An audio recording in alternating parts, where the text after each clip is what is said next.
Assalomu alaykum Islom Azimovich, xush kelibsiz. Nega bu yoqdan kirasiz? Naryoqdan kirmaysiz. Men nima shu yerni tozalaymanmi yana? Hali ham o'tirsanmi? Ishlar qolib ketyapti, tezlash.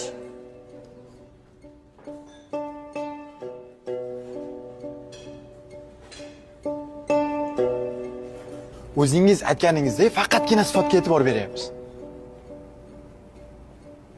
Menga qara, nima qilyapsan? Kim ruxsat bersa senga olib kirishga? Olib bor daryoqqa. Onajonsiz o'tirsizlarmi? Ha? Kelib qoldingizmi? Ovqating tayyormi?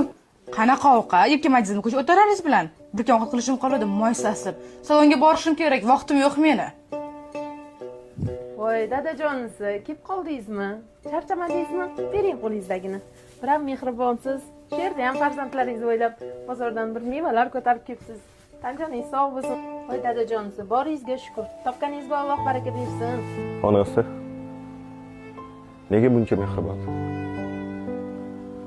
Ko'cha-ko'yda, ishxonamda hech kim meni hurmat qilmasa ham, sen menga doim e'tiborlisan.